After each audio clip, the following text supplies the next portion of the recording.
Coach Mark, congratulations on the win. If we could just get your opening comments on the game, and then we'll open it up for questions.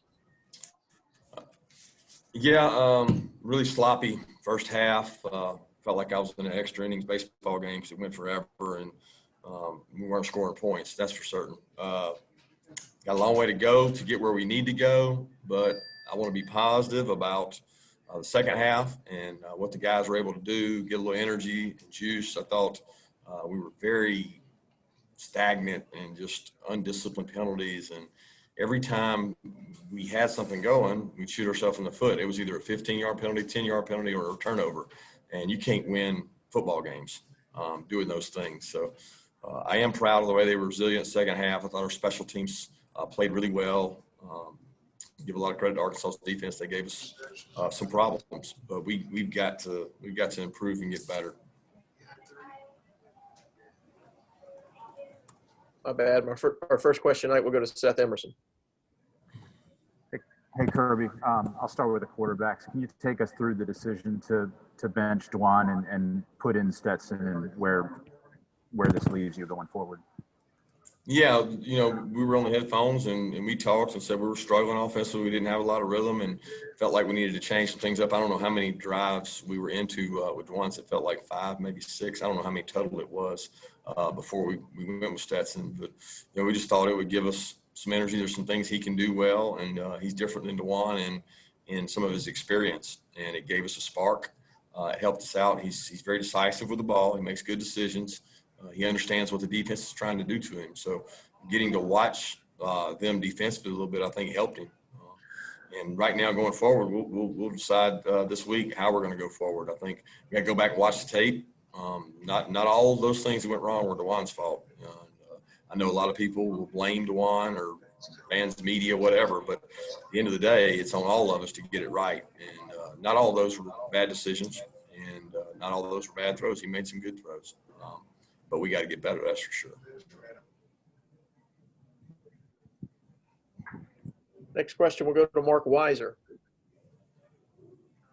Hey, Kirby, I want to ask you how JT Daniels, his situation with his knee, and can he factor in to the quarterback situation in the next week, you think? He can factor in as soon as he gets cleared, and I think he's got a lot of confidence as well. And when you say the two most experienced guys, probably JT and Stetson in terms of having played football games. But regardless of who the quarterback is, guys, we can't hold people. We can't line up in the backfield. We can't jump off sides. We can't turn the ball over. So a lot of that doesn't have to do with the quarterback position, and I know that's the one that everybody wants to talk about, and I respect that. But I'm also smart enough and wise enough to know that that's not all the malfunctions we have. We're not just on the quarterback. Next question will go to Dean Legge. Kirby, how did you think y'all played defensively? I mean, the one touchdown seemed like a blown coverage. I'm not sure I'm smart enough to know the answer to that, but how did you think y'all played moving forward from that point? I thought we played hard and had to go out there a lot. I felt like we played a lot of snaps in the first half. We lost contain on the touchdown pass and ran a stunt where we tried to get some penetration and get him flushed. So we lost contain, and then a guy got behind us. I wouldn't call it a busted coverage as much as it was a good route against a poor coverage. And give Arkansas credit. They ran a scissors route and did a good job getting the guy open. But they were resilient, man. They fought. Got put in a lot of tough situations, and thank goodness we have a lot of experience on that side of the ball. And the best thing they did is they never pointed any fingers, never blamed anybody, just kept working. Next question will go to Anthony Dasher. Coach, what was your thoughts on the play of the offensive line? In the first half, you had a couple of guys moving in and out. What was your feeling about the way they played? I was reserve judge, so I watched the tape. We didn't really move a lot of guys around in the first half, to be honest with you. We didn't play but 6 guys, so there wasn't a lot going on there. It was 6 guys playing. That was more of a rotation that we've always had, felt good about with Warren, Trey, and Ben in there. I think we got to play better all together offensively is the biggest thing. We got to find some guys that are willing to fight for extra yards and knock people off the ball to help us. There were some young guys out there, and we'll review how they played, but I'm not ready to say played good or bad right now. Next question will go to Augusta Stone with the red and black. Hey, Kirby, I wanted to talk a little bit about the defense's performance today. Without those interceptions from LeCount and Stokes, like how much do you think those really affected Georgia's momentum? And then as well as just like if you take those out, how does the game kind of end up in your perspective? I don't know. It probably would have mattered what would have happened after we didn't get the interception. It would tell me a lot more about how it would have ended. But those guys play hard. They work hard. They practice hard. They got a lot of experience, and we're going to have to use them as we build the rest of our team up and we grow as a team. We talk about complementary football all the time. It doesn't matter when the turnover happens. First drive, second half, you got to go out and stop them. And I love those guys and the way they compete. They got so much fire. They just love playing the game. And I didn't watch it as closely as I have in the past, trying to work through some of the offensive stuff. But I thought they played really hard. Thank you. Next question will go to Mike Griffith. Yeah, Kirby, just the environment, COVID game, your takeaway, how different was it? Was it different or was it still football or do you think that atmosphere was different and may have played some sort of role? No, the atmosphere was great. I mean, the crowd noise made it seem like it was a normal game. I think as a competitor and a football player and a coach, there's no concern for how many people are in the stands. I mean, once they pumped in the noise, it didn't feel any different. As a matter of fact, I thought it got pretty loud on some third downs between what fans they had and also the crowd noise they pumped in. So that had no outcome on our ability to execute. That had nothing to do with that. We just got to do a better job. Is there anything you can attribute that start to? Is there anything you can put your finger on as far as why you guys look so sloppy and uncharacteristic? Yeah, it starts with the penalties. It starts with guys busting assignments and guys missing signals and not doing what they're supposed to do. That's 100% what I attribute it to. So when you turn the ball over, which we did when we had a good drive, when you hold people and you line up in the backfield, you're not going to have a lot of success. That's just not going to happen. Nobody's going to give you plays on 2nd and 15 and 2nd and 20. It's just not going to happen. You got to be efficient. You got to execute. You got to be clean. We call it playing clean. We did not play clean today. Next question will go to Brandin Suter at the Macon Telegraph. Kirby, going back over to Stetson, when we were speaking to him earlier, he was saying when y'all signed him back, he kind of saw that he had a potential to do this. Maybe that's just his mentality to come in and play in these situations. But what is it about him that gave you confidence to put him in a situation like this? Is he somebody that you guys have a lot of trust in as a coaching staff? And have y'all told him that he's the type of guy who can be in these situations? Yeah, I would just say that the number one thing is experience. Experience at that position is a premium. And I think you see that more and more across the SEC as you look at the quarterbacks that are here and the quarterbacks that aren't here. And Stetson has played in a lot of football games. Everybody forgets he went to Mississippi and played in the JUCO league where he played, 10 games or something and got to play a whole season. That value of playing that season is immense in terms of getting reps. Then he came here and he took every single rep for an entire year behind Jake Fromm as the 2.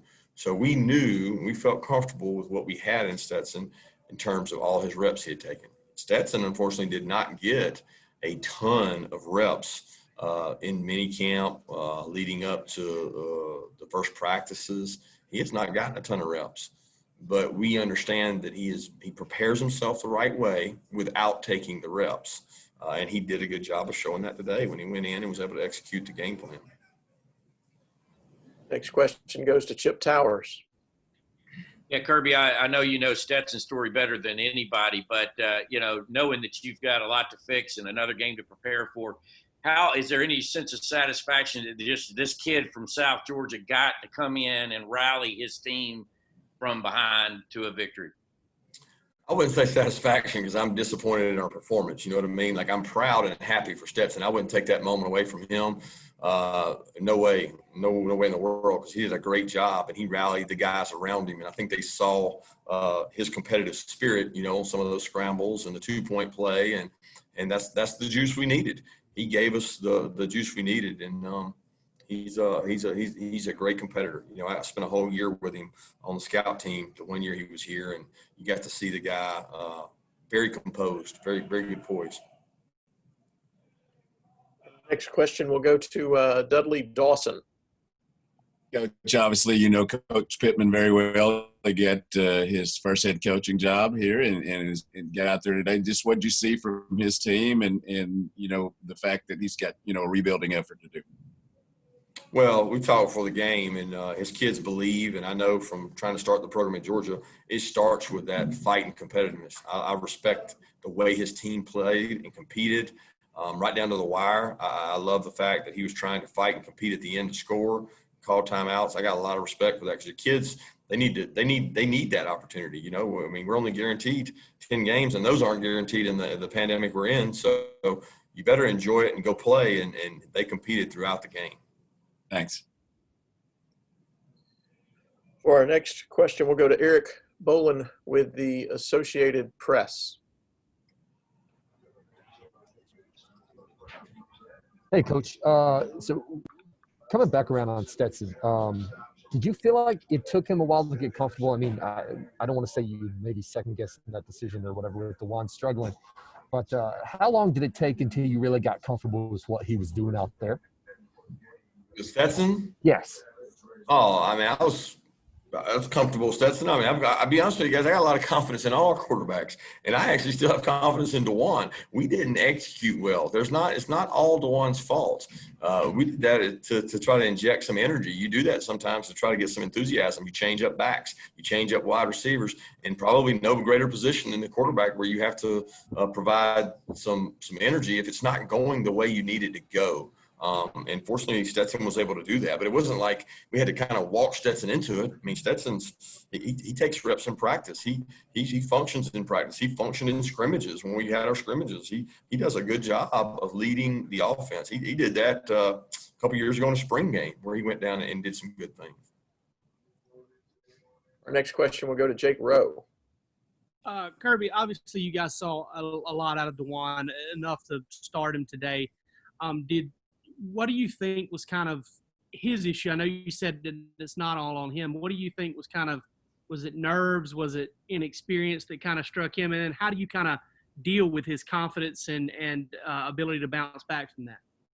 Well, you find out a lot about yourself when you look in the mirror and you got to say, what do I got to do to make my team better? And I think the whole team has to do that, you know, from every man on our team, from special teams, defense, and offense. And the only conversations we've had on here today have really been about the quarterback. And there's a group of men in that locker room behind me that played their hearts out. And I get it. I respect it. But those kids fought just as hard at quarterback too. And it's the most criticized position there is in all sport, along with the head coach. And that's tough. That's tough for a guy like DeJuan, who's given everything he can to this program. He's worked his butt off. And, you know, today wasn't his day. He didn't have a great day. And some of it was what they were doing. Some of it was what we were doing. And not all of it was his. You know, when you got a route that a guy's in zone, he's supposed to break in, and man, he's supposed to he's supposed to sit, man, he's supposed to break in, and he doesn't do it. Sometimes that can throw things off. And it's not all on the quarterback, but to the average fans, I get it. There's going to be a lot of criticism there. And we got to do a better job as a staff, including me, of helping our quarterbacks to be successful. Next question will go to Allison Mastrangelo with WSB.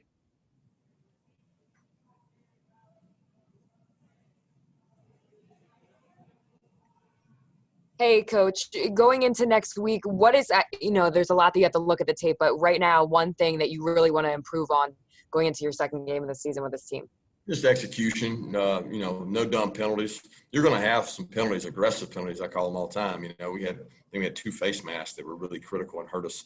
But you can't line up in the backfield. You can't have silly penalties, have guys flinch, grab a guy that's not going to make the play, even on a punt return. That would be the number one thing for me to clean up, is just to take away some of the silly penalties.